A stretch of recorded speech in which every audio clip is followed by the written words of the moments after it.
Good evening and welcome to Tysky Sour. It's Monday night, and again, we have some fairly good news for you. Last Monday, we had the announcement, the confirmation that Donald Trump had been voted out of the White House, and the new vaccine. That was from Pfizer and BioNTech. Today, we have a second vaccine, or a third, in fact, because last week the Russian one proved to be pretty decent. And we have another vaccine from Moderna, and also it's been confirmed by all the Tory press over the weekend that because Dominic Cummings has gone, and we are going to have a government which is abandoning culture wars in favour of climate action. At least that's what we're told. I'm not sure if we should take that second claim on face value. Ash, how are you feeling? Are you feeling positive about the vaccine? Are you feeling positive about these briefings that are suggesting that Boris Johnson is now going to be an eco-warrior instead of a culture warrior? Well, I feel really optimistic about the vaccine. I can't wait to join you in the club, Michael. That's what I'm looking forward to most. Exactly. I want to disgrace my family name. I want to be a burden on the NHS as soon as I'm allowed to be, in all the ways I enjoy the most. Actually, I need to get around to signing up to the trial so I can jump the queue and go back into the clubs. I assume that's how it works. Anyway, we're also going to talk about the new depths of corruption and chumocracy that we are seeing from this government. Lots of details about friends of friends getting jobs and then sort of treating government secrets or sensitive information in a very irresponsible manner, giving that out to people for money. For profit. And we're going to finish the show with a brilliant video, probably the best sort of public health video that's come out of this pandemic. It's from the German government, who for some reason can just do things better than our own when it comes to this disease. Very much worth waiting for. Before we go to our first story, though, you know the score. Share the link, tweet on the hashtag #TyskySour. Do you believe that Boris Johnson is now going to go green and stop going on about trans rights and migration and asylum seekers crossing the channel? Or do you think that even though Cummings has gone, it's going to be more of the same? It is habitual for these people to adopt this politics. Is it all they've got? Is there no hope that Boris Johnson has of winning an election without victimising and trying to attack the marginalised? You tell me on the hashtag #TyskySour. First story.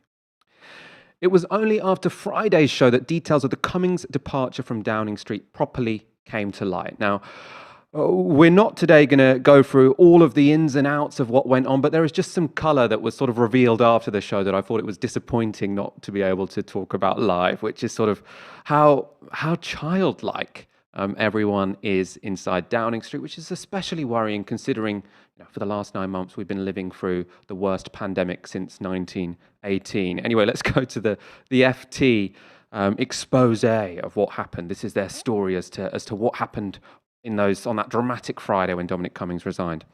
So they write, Mr. Johnson held a 45-minute meeting with Mr. Cummings and Mr. Kane on Friday to discuss their general behaviour this week, according to individuals with knowledge of the conversation. In tense exchanges, Mr. Johnson accused his aides of briefing against him and his partner, Carrie Symonds, and criticised them for destabilising the government in the midst of tense Brexit negotiations. Mr. Johnson showed the aides text messages that had been forwarded to Ms. Symonds, who opposed Mr. Kane's appointment as Chief of Staff to show they had briefed against her. He told them to get out and to never return. Now, the original write-up was even more sort of colourful. I think it was Seb Payne, who's their political editor, had written that Kane and Cummings had both denied that they had briefed against Carrie Symonds, only for Boris Johnson to come up with the screenshots that proved they had. It was Boris Johnson with the receipts. They sort of walked out looking very silly.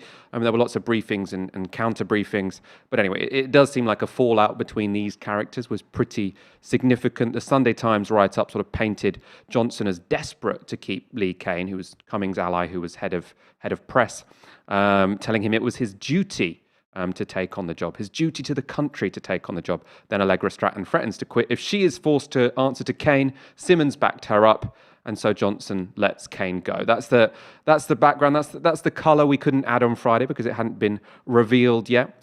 But obviously today, what we're going to talk about is the political significance of all of this, because you don't necessarily want the soap opera of all these children who spend their days in number 10 Downing Street making decisions which affect all of our lives. What is the political significance? We've heard a bunch of briefings over the weekend. This is probably one of the most concrete and concise. This is from Isabel Hardman in The Spectator, which is really the magazine which is closest to Boris Johnson and his administration. So you'd expect it to be based on something. So she writes of Johnson. He is also publishing a 10-point plan which will set out steps for a green industrial revolution to boost green jobs whilst invigorating plans to achieve net zero by 2050, according to Number 10. This is a pointed choice of topics. The briefings from those around his fiancée, Carrie Symonds, and his new press secretary, Allegra Stratton, have repeatedly emphasised a need to return to talking about these issues. But it is now ex-Coms chief Lee Cain had been blocking the Prime Minister from giving an environmental speech because he feared it would seem irrelevant to people in the middle of a pandemic. With Cain gone, it's time to bring back the greenery as quickly as possible. So the idea there, it was his bastard advisors who were stopping Boris Johnson being his true self and coming out and talking about the importance of action against climate change. Now they're gone, we're going to have a completely different Prime Minister. Ash, do you buy it? Well, in some ways, this is kind of fitting with what we already know about Boris Johnson and his approach to governing. Because when he was Mayor of London, one of his favourite things to do was big, expensive, white elephant projects which went absolutely nowhere. So I'm talking here about, the huge sums of money spent on a garden bridge which never manifested, water cannons which were never used, these plans for an airport in the middle of the Thames estuary, I think it was. These projects which looked, future-facing and cutting-edge and modern and ultimately went nowhere. And this is the thing about green infrastructure. Done right, it's part of transforming, not just our record on the environment for the better, but our entire economy for the better.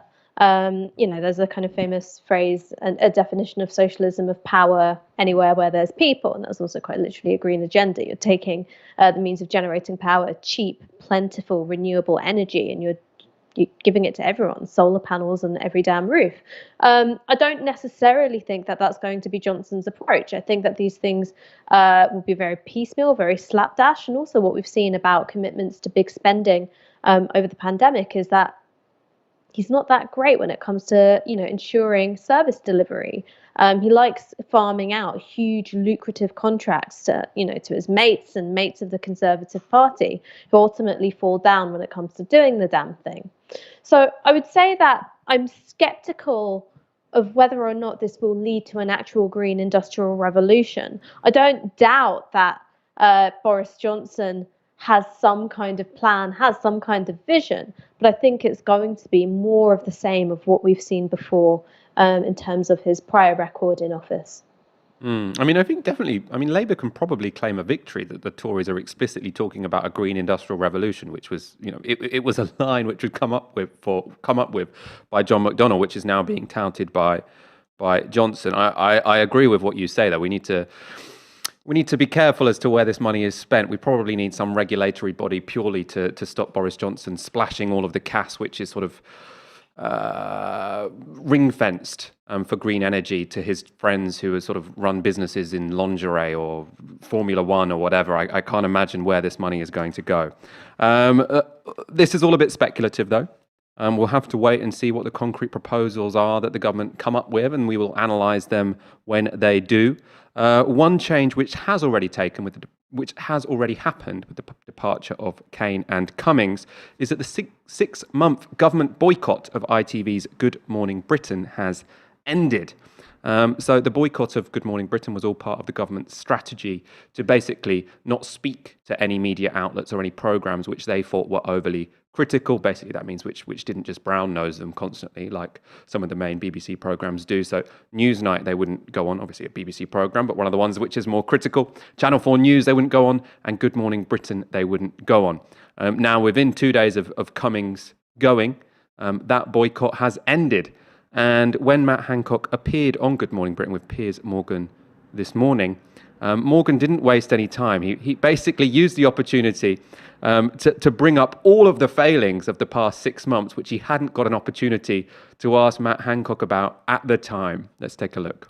Well, that was very reassuring when you said all that. It then turned out we had very little personal protective equipment for our health workers, so hundreds of them died, as did care workers.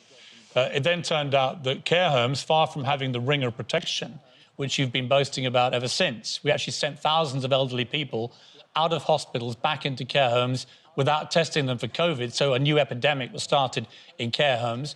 We let, unlike many countries, 20 million people fly into this country during the first wave, many from corona-ravaged countries.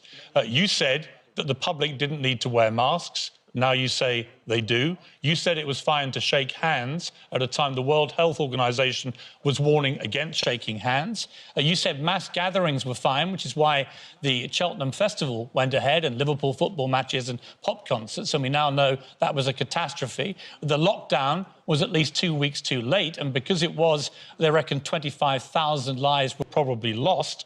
On testing, we stopped community testing at a crucial time because we were pursuing, according to Sir Patrick Vallance and Dominic Cummings, a policy of herd immunity, which we then screechingly reversed. On the world-class testing system, which you promised us in January, it is still a complete shambles. So I put it to you, given that we now have over 50,000 deaths in this country, which is the worst death toll in the whole of Europe, why are you still Health Secretary, and why haven't you offered your resignation? Well, because we've been building the response to all of these enormous challenges of this unprecedented pandemic. I mean, I just pick out a few of that long list. The first thing is on testing. We've hit each of the targets that I've set. 500,000 tests a day capacity now. And I'm here to tell you that we're going to double that over the next few months. And that means that we can use testing in order to find where the virus is. And crucially, we've got those turnaround times down so that people can get the result back fast. How many people are you testing a day? And then can isolate if needed. I doubt he's relieved to be back on GMB on Good Morning Britain. It's difficult to find a place to cut those interviews because Piers Morgan interrupts quite a lot. Where it went, if you were wondering, is that he grills him on the claim that they did meet the testing targets, because obviously, by most accounts, they didn't. They only did it by fiddling the numbers, and he was held to account for that. Something I didn't mention, I forgot to mention, was that the reason Lee Cain had banned any government ministers from going on Good Morning Britain was because Piers Morgan had called him a snivelling little worm. This was from Alex Wickham's Politico morning email. So now Lee Cain has gone. Now the snivelling little worm has gone. The government can appear again. The reason I showed that, though, is one, I thought it was interesting. It's always interesting and good to see, really, the government being held to account for the disastrous response they've had to coronavirus over the past 6 months. But also because it kind of raised a problem with this idea that Isabel Hardman is putting forward, and that lots of people close to the government are putting forward, which is that they're going to, not necessarily abandon the culture wars, but tone them down and try and be a sort of unifying force and sort of run on being just a more competent, reasonable government. More universally popular. And the reason why this seems a bit unlikely to me is that the reason a polarizing strategy can work. So a polarizing strategy is what Dominic Cummings was very good at. It's what Donald Trump likes to do, which is where you divide the country into two halves and say, don't vote for me because I'm more competent or I'm going to give you a better life. Vote for me because I'm going to be for your side, not the other side. And what that means is people aren't really voting for you because they think you're good at the job. And it's why Donald Trump, for example, could get 48%, even though he's told the public to inject bleach to cure coronavirus, because those 48% of the public don't look at him and think, oh, I've looked up the general pros and cons of each candidate and I'm going with Trump. No, they think that guy's on my team, he's representing me, so I'm going to vote for him so we can have one over on the other side. And the danger, if Boris Johnson were to abandon that polarizing strategy and go for a more unifying one, is that then competence becomes relevant. And the moment that competence has become relevant, this government is completely trashed. It's a disaster. Unless this government is saying, we're on your side in the culture war, it's almost difficult to see how they'd ever get re-elected, which, Ash, my question for you is, can the Tory government face any more interviews like that with Piers Morgan? Or do you think Matt Hancock's going to go back with his tail in between his legs saying, Boris Johnson, I think we're going to have to stoke fear about trans people again because that was horrible? Well, look, I think that one thing about Matt Hancock is that he can take a flogging. I mean, I've seen him, be vivisected live on television by Andrew Neil. This was after Theresa May's Brexit deal was voted down by historic margins, I think the first time around. And he's got this incredible capacity to just deaden his eyes and take it. So I think that part of, the Conservative strategy has been to kind of capitalize on a degradation of the public sphere and go, it doesn't really matter how dishonest we look in front of the cameras. It doesn't really matter that much how stupid our ministers look. Ultimately, we can weather it as long as we pursue a kind of, polarizing, values-driven led conflict in politics more generally. So I think that whether or not Matt Hancock or, whatever whipping boy it turns out to be is on GMB is neither here nor there when it comes to that strategy. The question is will that strategy of polarizing, which you very articulately and concisely laid out, well done you, is that the end of it? I don't think it is the end of it. I think that you'll see Carrie and Allegra try and push Boris Johnson to be more in line with Rishi Sunak, to appeal to the kind of ex-Cameron voters of, Putney and Hampstead and, Kensington and the rest of it. But I'm not necessarily sure if that's going to win out the day, because I don't think that Cummings was the only person driving the culture war. Look at, who else is in senior positions within Number 10. You've got Munira Mirza, who I think is the director of policy. She comes from perhaps the most, as Owen Jones described it last night, like one of the most successful left-wing sects in British history, the RCG, which then turned into Spike.com. And she's someone who is no stranger to the culture wars. She's been on the front line since, before she joined Number 10. She was touted to head up an inquiry into, I think, was it institutional racism or structural discrimination, which would have been our 6th, maybe even 7th such inquiry in the last 5 years.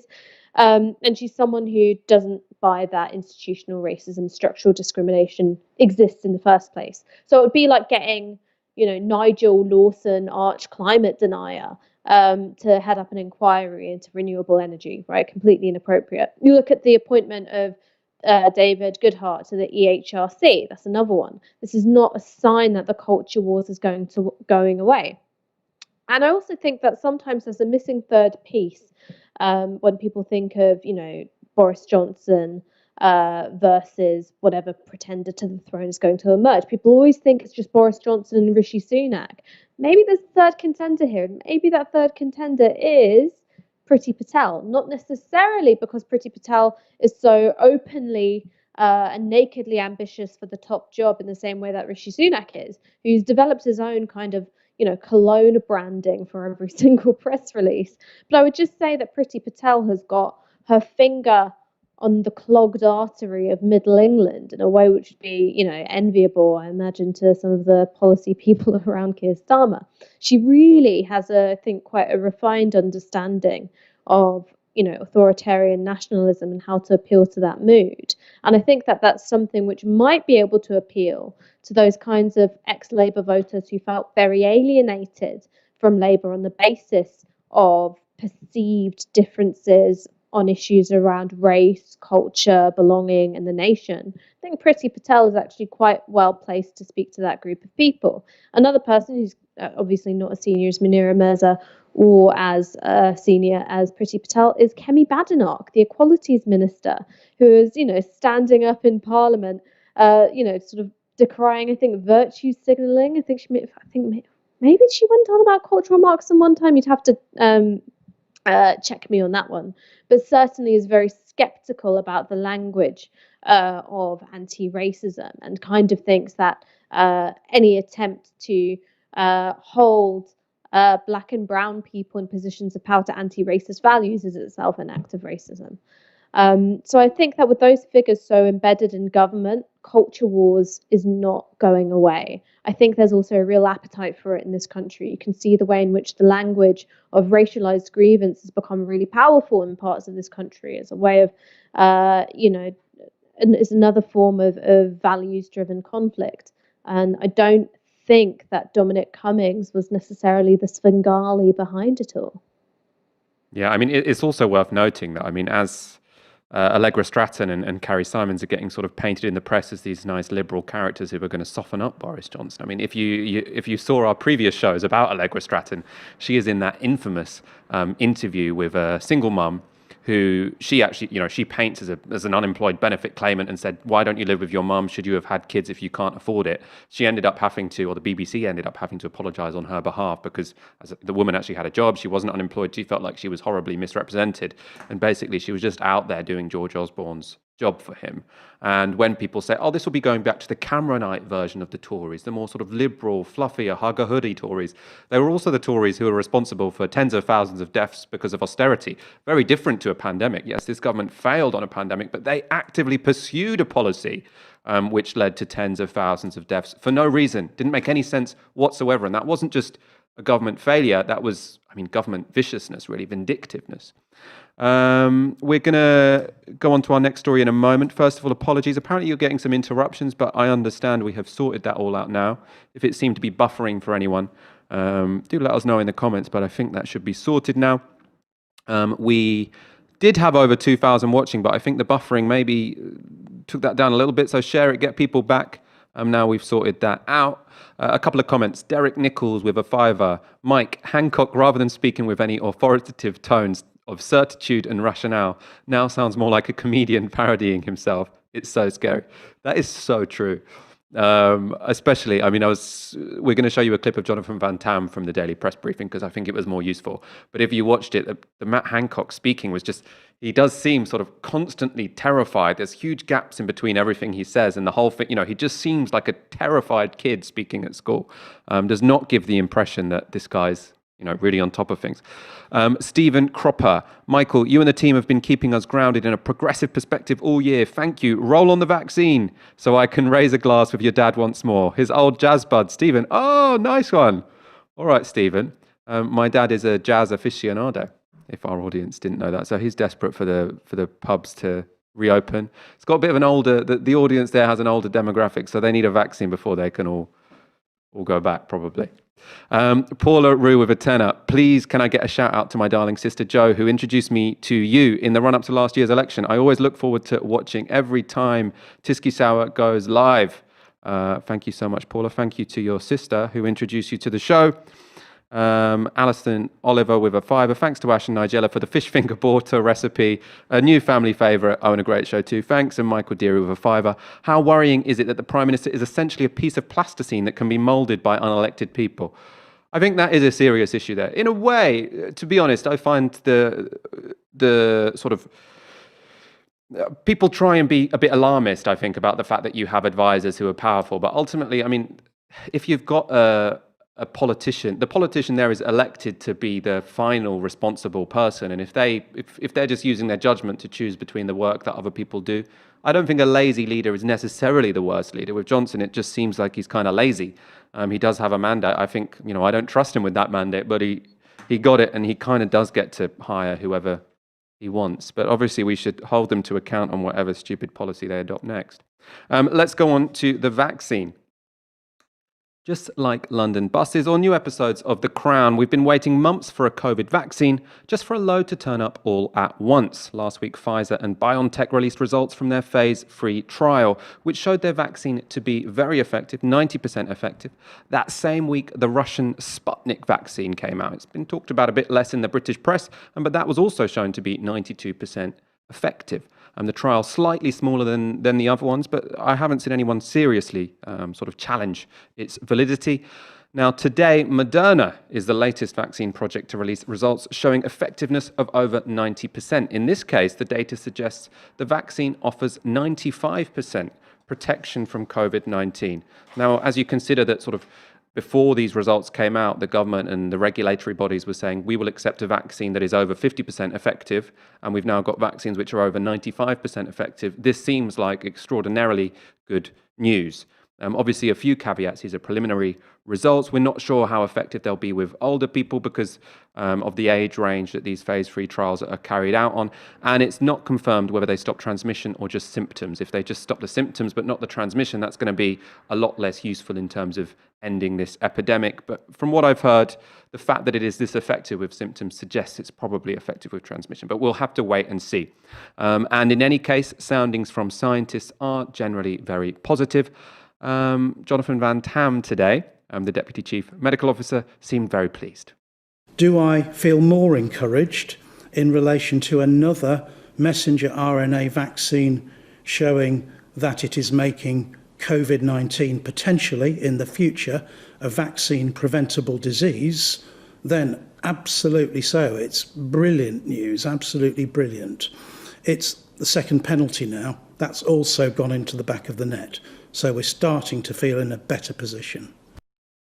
He likes his analogies. Ash, did you think that one was any better than last week's? Last week he said that the Pfizer vaccine was a bit like when you score the first penalty, and so you're very confident, or more confident at least, that more of them are going to go in. Once one vaccine works, we can be more confident that more vaccines are going to work. The more vaccines we have, the easier it is to manufacture enough to treat everyone who needs one, and the more likely you're going to find one which doesn't have side effects and which is very effective. He's now said the second goal has been scored. Are you more impressed with today's analogy than last week's? Look, I liked the analogy. I just questioned how the mechanics works, because it's the same goalie every time, and the goalie is sentient. The goalie can get the wobbles, but the vaccine can't get the wobbles. But in terms of, an encouraging sense of, this is going to progress and it's not necessarily going to, completely fuck up. I think good analogy, and it's very positive. The other positive thing about, I think, this latest floated vaccines, that it can be transported in temperatures which are not quite so cold as the Pfizer vaccine, which would mean that the supply chains would be easier. I mean, that would also perhaps be more accessible to hotter countries in the global south. And that's, again, a really positive thing. Just a note on Jonathan Van Tam. I do think he's a really skilled communicator. I don't know about you, Michael, but I think that, those press conferences became something of a farce, particularly because Boris Johnson was just undermining public trust, here, there, and everywhere. You had the really uncomfortable sight of Valence and Whitty having to, conjure some answers when Dominic Cummings flagrantly broke lockdown rules on his trip to Durham. And I kind of felt that the press conference form, it lacked credibility. But I think that Jonathan Van Tam is showing just how useful they can be, especially when the vaccine was announced last week. The next day, I think he was on the front of the Mirror, and the headline was "Vaccine Safe Enough for My Mum." And that was a really effective line. We know that there's going to be perhaps some trouble. We don't know how extensive with anti-vaxxers. And that kind of, very homely, very direct, very accessible kind of messaging is the kind of thing the government should have been doing all along. We have some... I totally agree with you, by the way. I think Jonathan Van Tam's great, partly because he doesn't seem to just be covering for the government. The other ones always seem so shifty because they're just always trying to cover their tracks, whereas he does seem like he's willing to call out the government like he did with Dominic Cummings. And as you say, great communicator. In terms of these anti-vaxxers, there's been a lot said about sort of the worrying rise of anti-vaxxers, people who are sort of skeptical of a vaccine at the extremes, think it's all part of a conspiracy to try and fill you with chips so the government can control you. It doesn't seem like this has cut through to that large a proportion of the population. So there was a new poll released by Comres today, which showed that more than half the public are keen for a Pfizer COVID-19 vaccine. So keen is more than just willing to take it. So asked whether, if the vaccine were approved and you were able to get it through the NHS, would you be keen or reluctant to get it?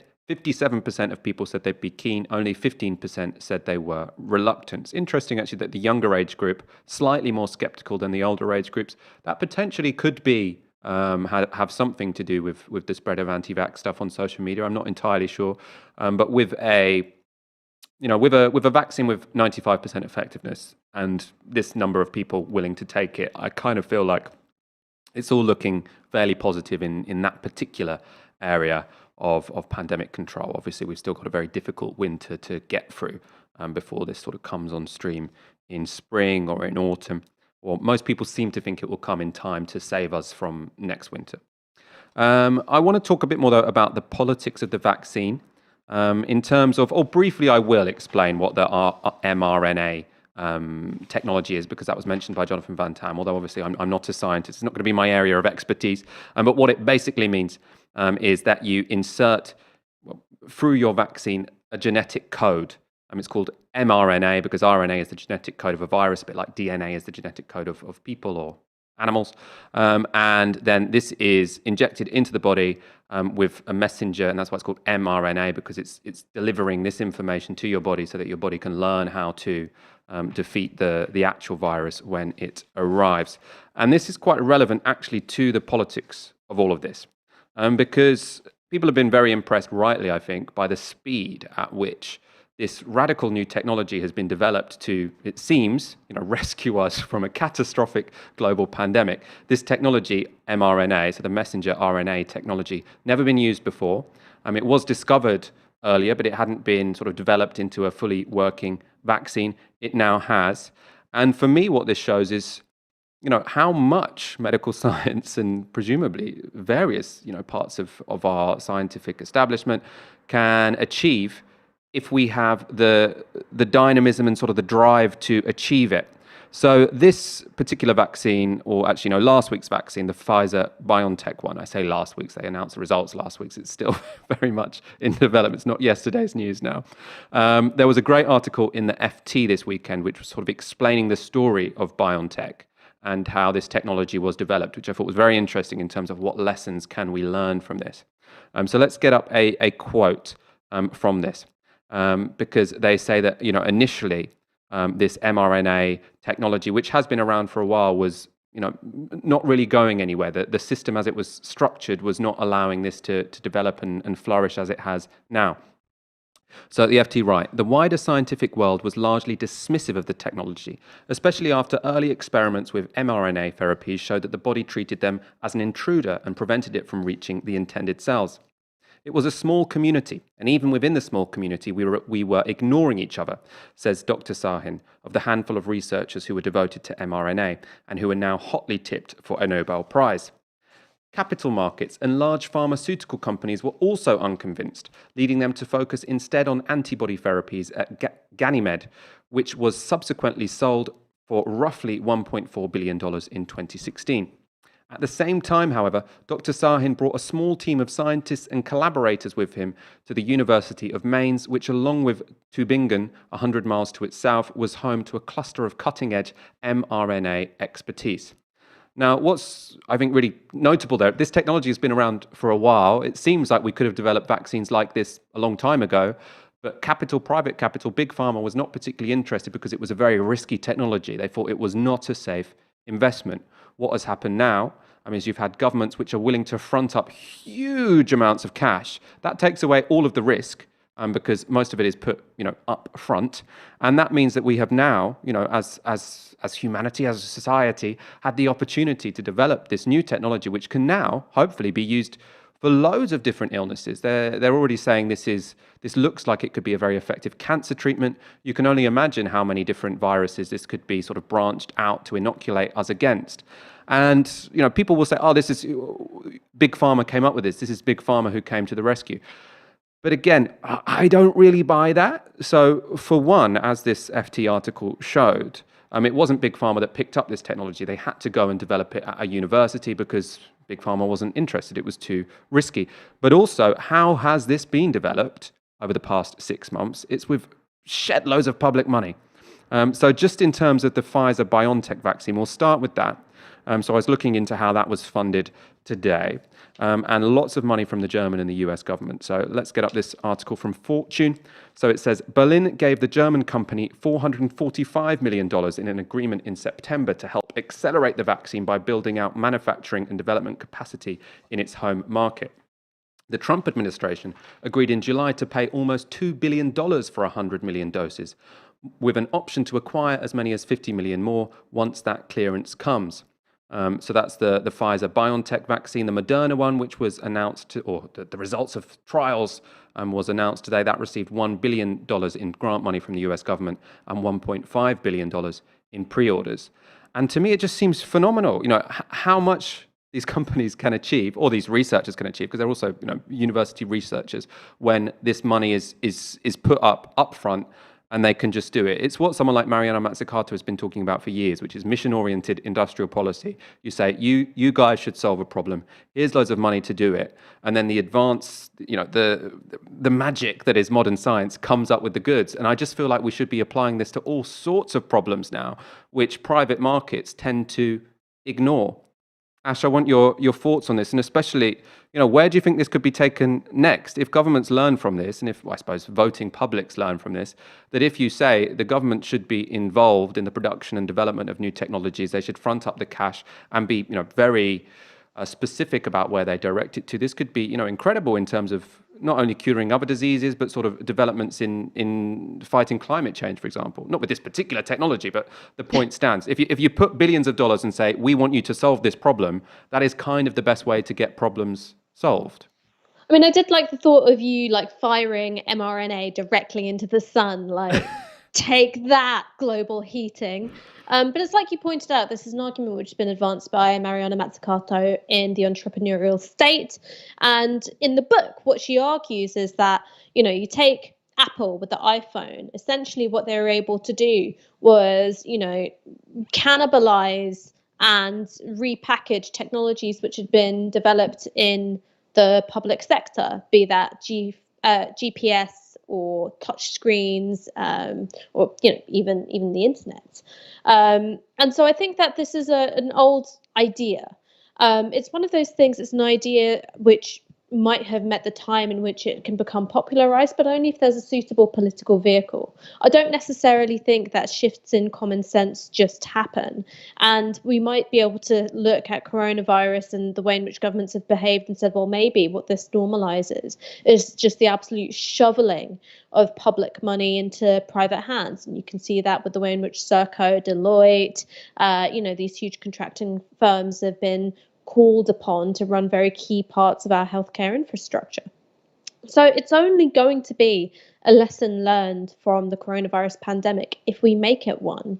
And I think another thing to remember is that even if we have a vaccine, and even if within a year's time, me and you are broadcasting from, Berghain or something, we're looking at the kind of ecological damage which will make the likelihood of there being another novel coronavirus spreading amongst the population that bit more, likely, right? There are thousands and thousands of coronaviruses out there, lots of them, carried within bats, and you can see where forest is being cleared in Asia. It's going to amplify that risk. And so it's about learning the right lessons and creating the kind of political vehicles which is capable of teaching those lessons, insisting on those lessons, popularizing those lessons, and disseminating those lessons. I think left media can be a part of it, but one of the ingredients that we're really lacking here is a left-wing party which is going to be able to set out a stall of how society can look different after the pandemic. I don't think that Keir Starmer is the man to do that, and neither is one Mr. Joseph Biden. I suppose the problem in terms of what are the wrong lessons people could learn is that, just leave it to the big scientific companies, they'll work it out. So you think about climate change. Do we really need to change our lifestyles? Maybe we can just wait until they come up with the magic technology that solves everything. A couple of problems there. It was a tweet from, I'm going to leave the Financial Times journalist nameless, so I don't want to be too mean to them. But it was something along the lines of Corbynites who had decried Owen Smith for having worked for Pfizer, now singing the vaccine's praises, as if saying, aha, I am very smart. You claim to dislike Big Pharma, but you too like life-saving medicine. Comprende? It's completely facile, but the problem is that, idiotic takes and facile points of view dominate the media that we have. The other problem is the time lag, right? So we've talked a lot on this show about how, the effects of coronavirus are most felt 5 weeks after So that was one of the reasons why the late lockdown was so damaging. You could have foreseen that loads of deaths were going to be caused by a late lockdown, but it didn't become apparent until sort of 3 to 5 weeks later. Now that time lag was damaging enough when it comes to COVID, but when it comes to climate change, that time lag is sort of 10, 20, 30 years. So whilst in this situation, the sort of governments woke up and they said, okay, we'll put loads of money forward so that you scientists can solve the problem, please. There's a very big danger that will only happen too late when it comes to climate change because the time lag is so much longer. The other danger is obviously that, this requires governments to spend money where it's going to be most useful. So on cutting edge technologies, for example, not just giving it to their mates who have no idea what they're doing, which is going to be the theme of our next segment. Before we do that, thank you for staying with us. I hope the buffering has ended now. A couple of super chats. CF 2 quid. Ash, please finish your cat story from yesterday. I assume that's a reference to a conversation you had with Owen Jones, is it? You were on Owen Jones' new Sunday show yesterday? And Peter Oborne. And Peter Oborne, someone who I've always wanted to speak to. I've always thought he was a very interesting guy. It's tough to squeeze in between the two lads sometimes. And my cat story, unfortunately, got booted to Rosie. But basically, it was just that I had a cat whose name was Mew, and he was the runt of a litter. And one of my mum's clients, when she was a frontline social worker, was like, do you want a cat? And my mum was like, this cat's going to die if I don't take it. So yeah, I'll take this cat. And so she brought it home, and it wouldn't drink the special cat milk that we got unless you'd dipped your finger in it, put it in its mouth. And then it became a rude bastard and a marauding cat of the neighborhood. He died when I was 25, so he lasted 15 years. It was an old fucking cat. Wow. We've learned about both our parents this evening. Your mum likes cats, my dad likes jazz. Gareth Hitchman with a £5, a long-time listener, first-time caller. Could I please get a birthday shout-out for tomorrow? Happy birthday, Gareth, for tomorrow. Have a great day. Thank you for the donation. S. Savio with a £5. Thanks for what you do. Thank you for your £5. Tirana Amadi Parker with a £5. And CF, I've read that one out already. Thank you so much for your super chats. It means the world to us. As you know, I'm sure all of our viewers know, Tysky Sow, Novara Media, fully funded by our subscribers. If you would like to be, part of the family, please go to novaramedia.com/support. Donate the equivalent of 1 hour's wage a month. If you already do, thank you so much. You make this all possible. We have some big plans for the future, but we could not do it without you. Right, let's go on to coronavirus chumocracy, which is what we're currently living through. We've had some good news on the vaccine, and medical science looks like it could ultimately save us from this pandemic. That's a good thing, because our political class certainly can't. From late lockdowns to fudge testing stats, our government's response to COVID has been an outright failure. But for some, it's worked out just fine. For who, you ask? Of course, their friends. Their friends have done pretty good out of the last 6 catastrophic months when it comes to government policy. So there was a great investigation in the Sunday Times this weekend, which found that the government had awarded £1.5 billion of taxpayer money to companies linked to the Conservative Party during the coronavirus pandemic. Of these firms, none were prominent government suppliers before this year. So £1.5 billion to their mates, and their mates who worked in industries which aren't really related to what they were being contracted to do. Looks quite suspicious to begin with, and when we go into the details, it remains very suspicious, only more suspicious. So I'm not expecting procurement processes between government and private firms to be, something that you have that much familiarity with. To be honest, before this pandemic, neither did I. But a couple of fundamentals which are important to remember as we go through this story, which is that when a contract is given to a private provider, there are sort of 2 fundamental conditions that are normally met from the government. So one is they must be advertised. So the process by which that contract is going to be given out has to be transparent, and you have to have an opportunity to apply for it if you don't happen to be friends with someone in the government. And there is also a legal requirement of the government to publish details of awarded contracts within 30 days. Now, during the pandemic, neither of these things has happened. This is all background. We're going to tell you the specifics in a moment. Ministers have used emergency procedures to award work directly. And again, many of these went to their mates. So the Sunday Times, which is the article we're using for much of this section, worth reading, they try to be sympathetic to the government on breaking the rules I've just explained to you. So they write, "This is a world in which ministers have turned to friends with links to the Conservatives because of a mixture of trust, convenience, and a panicked need to deliver rather than a desire to benefit themselves financially." We're on graphic 7, Fox. The end result, however, is arguably similar. Friends of the Conservatives have played a central role in responding to the pandemic, securing high-profile positions and contracts along the way. This pattern of conduct became visible in May with Britain in lockdown when Boris Johnson and the Health Secretary Matt Hancock turned to trusted contacts to run parts of the pandemic response. Now, so this was all done in a panic. It was done in a difficult situation. You can see why you wouldn't go through the proper normal channels when you've got doctors and nurses, saying, "Look, we can't do our jobs because we don't have proper PPE." You can imagine. You don't say, "Oh, well, you've got 30 days to apply to become a provider of PPE." You can see why they just say, "We need to sign this contract with you this evening so that we can get it as soon as possible." That all makes sense. The problem is when you go into the details of what's happening, it has very little to do, it seems, with people just working through a difficult situation in the best possible way. Often, people are just behaving in a fairly appalling fashion, and we're going to introduce you to some of the worst cases now. So I'm hoping we can get up George Pascoe Watson. So he's one of the big characters in all of this. So he is chairman of Portland Communications, which is a lobbying firm that represents pharmaceutical companies such as Pfizer, weapons manufacturers, and banks such as Barclays and HSBC. It also has a number of Tory advisors on its board.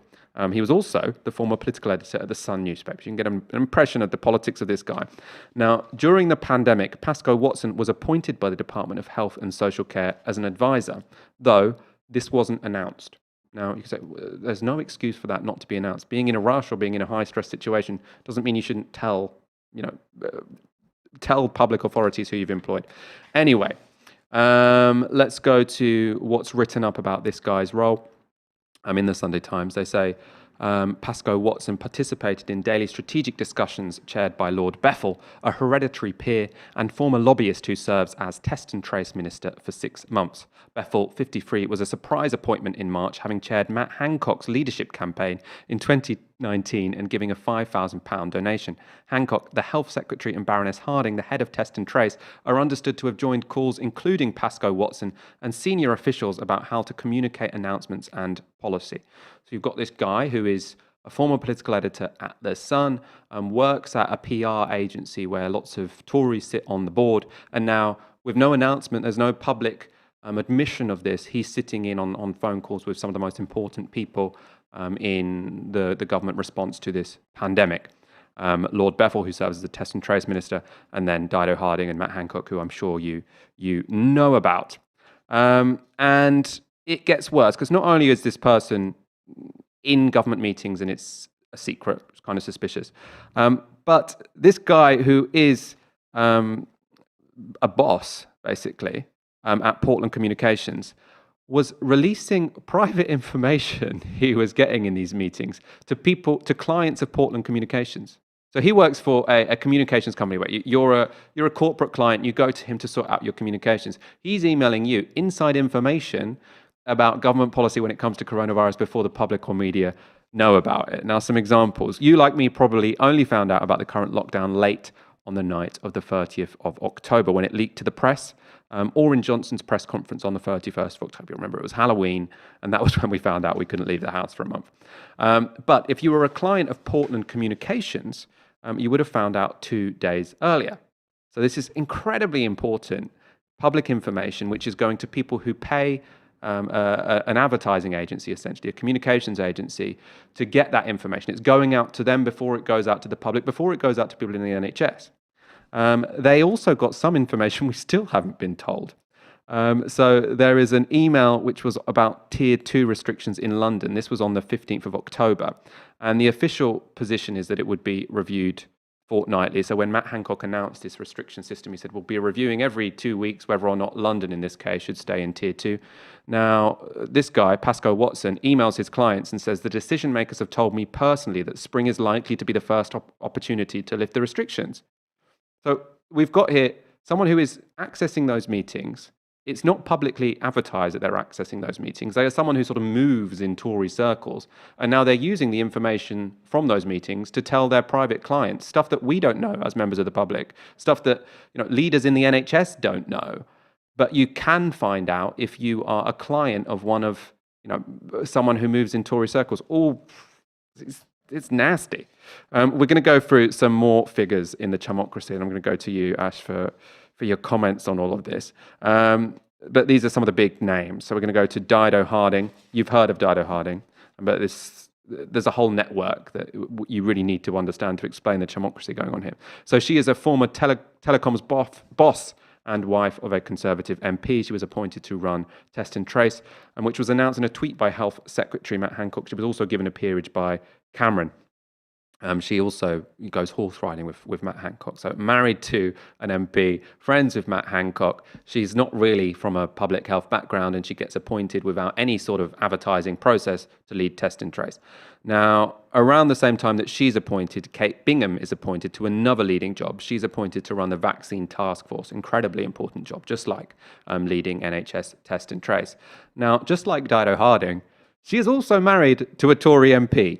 Not only that, she is a family friend of Boris Johnson. Boris Johnson, when he decided she should have the job, he gave her a personal call asking her to come on board. So again, this wasn't advertised. He was just like, I'll get my friend Kate Bingham to do it. He calls her, asks her to do it. Her response is funny. So this is from the Sunday Times. According to a speech that Bingham, 55, gave to a group of US venture capitalists, another theme there, she responded to Johnson's offer by saying, "I'm not a vaccine expert. Why should I be the right person?" She obviously got the job. Now, I say it's relevant that she was speaking to US venture capitalists there, because just like Pascoe Watson, she has also been pretty goddamn irresponsible with the position of authority she has found herself in. So she has also been giving out sensitive information to people who have paid for the privilege. So in her case, she shared information to investors about the vaccines the government were interested in. Incredibly important information if you're an investor. Which companies are the government interested in investing in? She gave out all of this information to people who'd paid £200 a head or $200 a head to take part in a particular conference. So you've got more people profiting from public information, from the public vaccine response. We've got two more to go through. Lord Feldman. So he is a former chairman of the Conservative Party. He runs a lobbying firm. He used to play tennis with David Cameron. He was quietly appointed as an unpaid advisor. Again, lots of people are unpaid advisor, which I think is part of the moral. I think they think, well, I'm not paid for it. I might as well make a profit from it on the side. He was appointed as an unpaid advisor to Lord Bethell. That was never formally announced, and now we need to introduce you to Lord Bethell. Who's Lord Bethell? So he is a hereditary peer and nightclub baron turned health minister. As we've already mentioned, he gave money and chaired the Health Secretary Matt Hancock's 2019 Tory leadership campaign. So it was a surprise when he got appointed by Matt Hancock, because he didn't have much experience to take on the role of Minister for Test and Trace. But the connection he did have to Matt Hancock is that he'd given $5,000 to his leadership campaign. I often find it astonishing how cheap it is to buy influence with these people. Not that I've got a spare $5,000, but you know what I mean. To be at the top of government, it seems surprising that's all it takes. Lord Feldman is an ex-Tory chair. He was appointed to assist this guy, a Tory peer and donor to Matt Hancock, to work with industry during the pandemic. And we've got one more, because Feldman sat in on a phone conversation between Bethell and Tory donor David Mellor, and this is the real icing on the cake. So you've got a meeting between Feldman, Bethell, and David Mellor. You've got a ex-Tory chairman, Tory donor, and now this guy, who's again a Tory donor, he's donated £6,000 to the Conservatives, and his firm, Mellor Design, a design firm, has been awarded £163 million of PPE contracts. And the connection here is that most of those donations from Mellor came when Feldman was party chair. Party chair is responsible for fundraising. So you've got this connection of people who are all very intertwined with the history of the Conservative Party. Lots of them donors to the Conservative Party. And suddenly you've got all of them in these Zoom calls responsible for spending millions and billions of pounds, giving out sort of privileged, sensitive information left, right, and centre to their clients. And the whole thing just stinks. I mean, Ash, I'll go to you now, but I suppose the thing worth sort of focusing on is the fact that £1.5 billion has been spent by the government to people they have personal connections with who don't have any experience providing the things they've been paid to provide. In any other country, you'd call this corruption. And I think that's just the first thing we need to say. Any other country, you would call this corruption. And yet the media in this country is it's like a beaten dog which has internalized the violent logic of its owner. It's so scared of losing access that they're refusing to call things for what they are. So you get these stories which end up being nowhere near as big as they ought to be. This is the kind of thing which should, lead to resignations, sackings, an inquiry, and, the hounding of some of these key figures out of public life.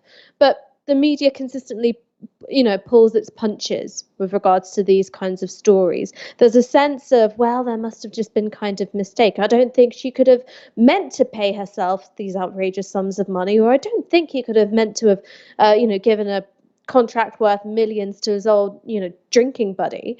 And I think that that's a problem. I think that that's one of the reasons why these stories don't have the kind of cut through that they ought to. And, the story of corruption and sleaze, it's an old one. But I think that we've got a media climate which is least equipped to handle it.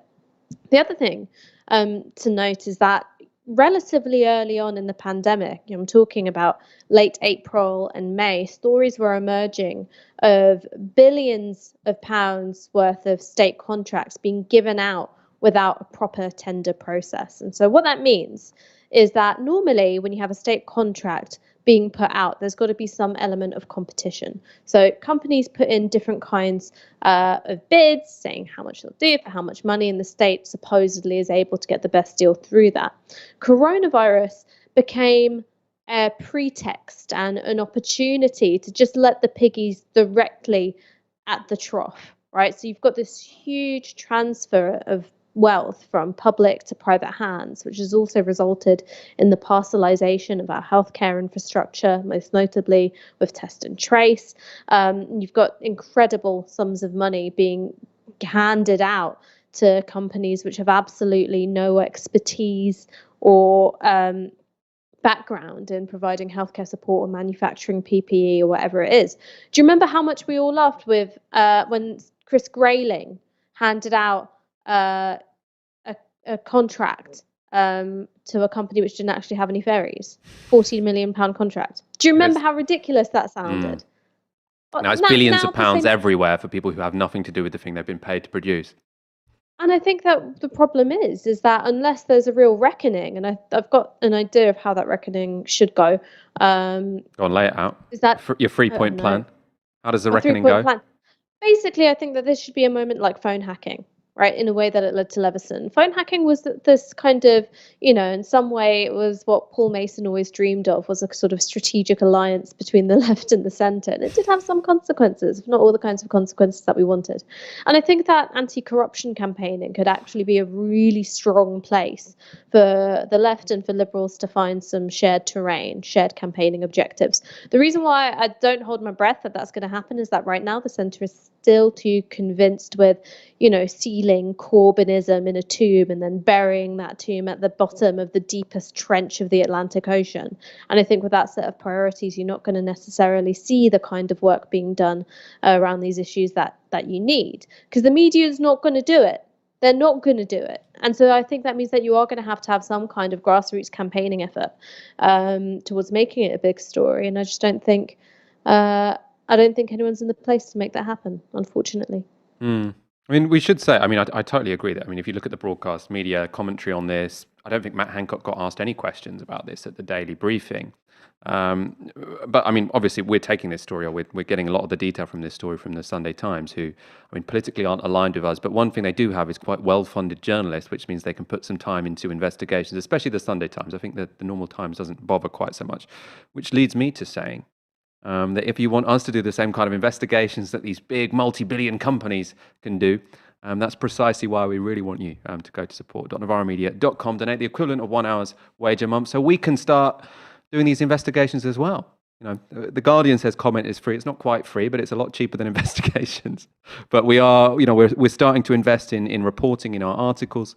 You'll be seeing more of our reporters on Tysky Sour in the coming days and months, breaking really important stories. But that especially investigative journalism, because of the time it takes, but also because of the legal fees involved, requires money, which means that we would really, really appreciate your support. We're going to go on to our final story, which is a very entertaining one. I like this one. First of all, a fiver from Joseph Bates. Thank you very much. And Graham Bell with 20 quid. Thanks for greetings to Sandy. Don't want to turn you into a request show, but she shattered part of her tibia yesterday. Was it tibia? I think that's what. Tibia. Now has pins and metal plate in her leg. Oh no. Recovery wishes would help. Great to see Ash so well. Actually, the next section is quite relevant to that, because the next celebration is a bit of a celebration of lying down and doing nothing. Let's go on to it. You have probably noticed that this lockdown isn't being... We're going to start that again. You have probably noticed that this lockdown isn't being taken quite as seriously as the previous one. Now, in part, this is inevitable. People are less scared of coronavirus this time around. Now they understand what it's about. It's also down to past mistakes from this government. People saw that Dominic Cummings broke the rules and the government defended him, so they think, why should I follow these rules? But in the short term, I think there are also some very simple failures of this government to sort of get people in the spirit of a lockdown. They haven't really bothered with any messaging at all to tell us to stay at home. They sort of had one announcement, we're in a second lockdown, and that was it. We haven't really heard anything from them after that.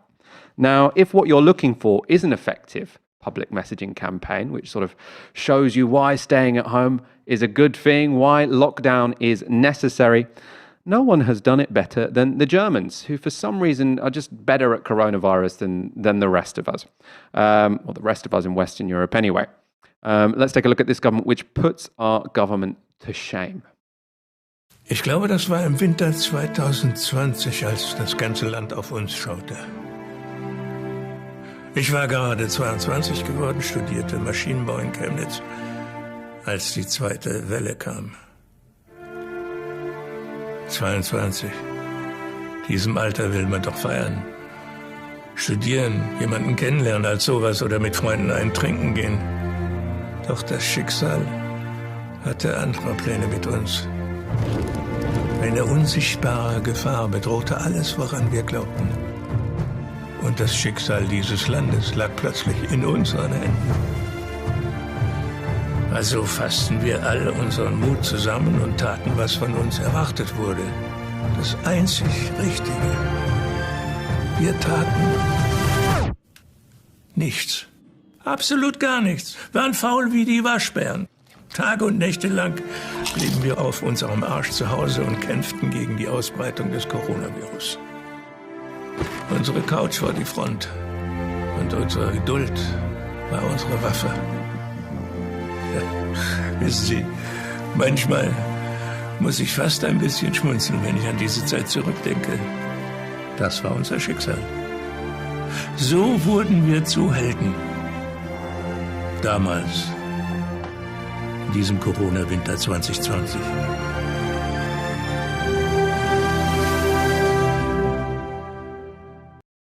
No, I love that advert. I mean, it's funny, but also I love the message.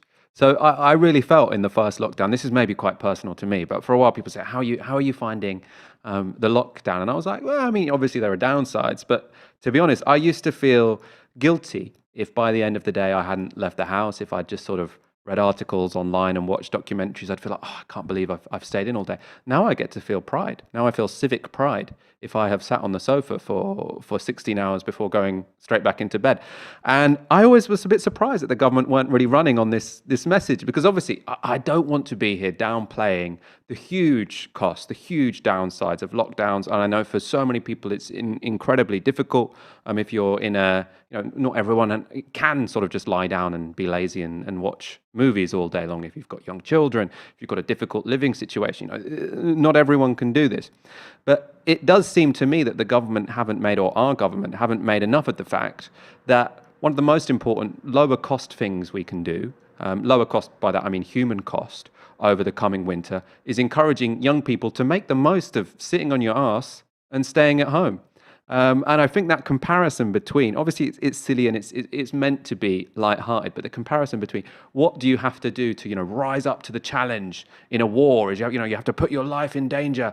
Whereas this time around, and the government our government at least, sort of by hammering home how a lockdown would be the worst thing to possibly happen, I think partly because it's bad for the economy, they almost overstated the point, because given that this is probably the biggest crisis that's going to occur in my first 35 years on this world, I don't know when climate change is going to properly hit, then how lucky are we that the response for us, the way we step up, is we just watch movies and read books and read magazines. Again, I'm not saying this is a universal experience, but as it's the most important thing we can do to get us through this winter without having enormous amounts of coronavirus deaths, it just surprises me that the UK government hasn't gone for this same sort of tactic, this same style of saying, no, stay at home. One, it might not be the end of the world for you, and also this is the number one thing you can do to help us survive this particular wave of the pandemic.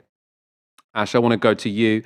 I suppose two levels. I mean, is that attractive to you, what that advert is telling you to do, to sort of step up for your country, for your nation, for your people, for the world, by lying on your couch for 16 hours a day watching movies and getting takeaway? I mean, I've been a leader in this years before the pandemic was even on the horizon. I was on my ass doing absolute niche. And where's my medal? You've always been at the cutting edge of global trends, actually, Ash, I think. I really have. I'm not surprised you're at the forefront of this one as well. As long as they're mostly horizontal. But the reason why that the British government can't speak in that register is because, one, it's always been split on the issue of lockdowns, why we went in late. The Conservative cabinet is riven with divides on whether or not the health of the country should be balanced against the health of the economy. It's a false opposition, of course, because a healthy economy is one where people aren't dying of a deadly disease by the truckload. But the cabinet is divided. You've also got the problem of internal party management. You've got, backbenchers who are very, very anti-lockdown. So that's one reason why the government couldn't be convincing and just roll out the advertising campaign and, really try and make that messaging work. The second thing is that they completely immolated their own credibility over the Dominic Cummings affair. So you can't really make the point of, everyone do your bit, stay at home, when the government's chief advisor has raced up to Durham, tested his eyes at Barnard Castle, and done a press conference from the Downing Street Rose Garden to tell everyone why it's okay. You also have the unique stupidity of Boris Johnson, because he is a stupid man, talking about, I went to the hospital, I was shaking hands with all of the coronavirus patients, and then getting coronavirus and ending up in the ICU. So there isn't a figure within the government that can take the lead on this and speak with credibility and with authority. And the third thing, I think, is the specific subversion of the kind of wartime heroism within that advert. And that's why it's so funny and so effective when you see, the explosion reflected off of the glasses, is that this country and its sense of its history, collectively the nation is high off the smell of its own farts. It really is. And because of the way in which the story of World War II has been turned into a story of British exceptionalism, the sole unique achievement of Great Britain, it means that it's been remarkably flexible and can be bent into whatever the needs of the moment are, as long as you emphasize that story of British exceptionalism. So once upon a time, that story of British exceptionalism was about exceptional collective effort. It was something which, justified the transformative Labour agenda of, 1945. But today, it's most frequently invoked with regards to coronavirus as a kind of, I was born in 1958, but don't let that stop. That's not going to stop me telling you how I single-handedly survived the Blitz. Therefore, I'm going to throw myself upon the mercy of the pandemic. The logic there, of course, again, is faulty. It's like saying, people survived the Blitz not by interrupting their day in any way. There were Anderson shelters. People had to, black out all of their lights. There were really strict rules about this kind of thing. So I imagine, I don't know, take some lockdown skeptics. You would ask Martin Daubney, for instance, had you lived during the Blitz, would you have been up on your roof fixing the Christmas lights to spell out, fuck off, Jerry? No, you wouldn't have. So I think it's also about the way in which that sense of British exceptionalism and that story of British exceptionalism and the way in which World War II is invoked has become actually really corrosive to the collective effort which is needed in order to suppress the virus, right? The virus and its ability to infect people is the kind of cumulative product of all of our social behaviours. And we don't have a national story for that, which is powerful, which is dominant, which is hegemonic at the moment. And I think that that's why the Germans were able to produce this advert. There are, specific things about the conservative government, but I also think that there are, longer term historical factors at play as well. I imagine the history of the wartime spirit in Germany is pretty goddamn complicated. I don't really know how it works when they play off that particular historical analogy. But I mean, in a way, though, I think the Cummings thing, I don't think we can overstate the importance of that, because the wartime analogy, I mean, that was played on quite a lot in the first round of the lockdown. You remember sort of the BBC changed its entire programming to be, this is for a lockdown. You had that, who's that, Joe Bates, is that his name? Joe Wicks, the PE guy. The PE guy with the long hair, who's sort of like, parents love him. He was doing this sort of exercise on the television for you to do in your living room. There was this whole sort of, all of Britain's cultural industries and political class sort of came together to say, we're doing something exceptional now. We're coming together to solve a societal problem which needs a collective solution. Let's all do it together. Now, I think two things happened, which was one, Dominic Cummings broke the rules. So the message had to transform from, we know this is hard, but you can do it, let's make the most of it, to we know this is hard, which means that we can't expect anyone to follow the rules because they're just too difficult. Anyone using their common sense would break them, which became basically the government's official position. And also, I would link back actually to what you said, Ash, there, which is the spirit which was generated in the Second World War in this country did lead to a Labour government who sort of invested in the economy, created a more collectivist economy. And I think basically many people in the Conservative Party freaked out that would happen again. So they saw that in the first wave, in the first lockdown we had, that was sort of encouraging a collective spirit in the population, people suggesting, oh, maybe we should pull together, maybe we should pay essential workers more, maybe we should pay nurses and doctors more. Maybe we should all sort of act as a community instead of being forced to act as these sort of atomistic, individualized beings. And they got freaked out by that, which is, I think, the biggest motivation actually behind this pushback against lockdown from sort of right-wing backbenchers and obviously from people at the top of government as well. Rishi Sunak doesn't seem to like it very much. And as we've discussed, Boris Johnson seems to go along with whoever had a conversation with him last. There is a sequel to that advert, which is just as good, actually. So we're going to show you that now. Then I'm going to go and get some more thoughts from Ash. 2020, das ist lange her. Wir hatten uns gerade eben kennengelernt und wir waren neugierig auf das Leben, auf unsere gemeinsame Zukunft. Aber dann änderte sich plötzlich alles. Und das ganze Land schaute voller Hoffnung auf uns junge Leute. Wir fassten uns ein Herz und taten nix. Wir schimmelten zu Hause rum, trafen möglichst wenige Leute und verhinderten damit die Ausbreitung von Covid-19, dieser unsichtbaren Gefahr, die nicht nur unser Land, sondern die ganze Welt bedrohte. Wenn Sie mich heute fragen, wie wir jungen Leute das damals ausgehalten haben und so tapfer zu Hause rumgammeln konnten, vielleicht stimmte es, wenn die Leute damals sagten, besondere Zeiten brauchen besondere Helden. Und weiß Gott, ja, das waren wir. Wir waren besondere Helden.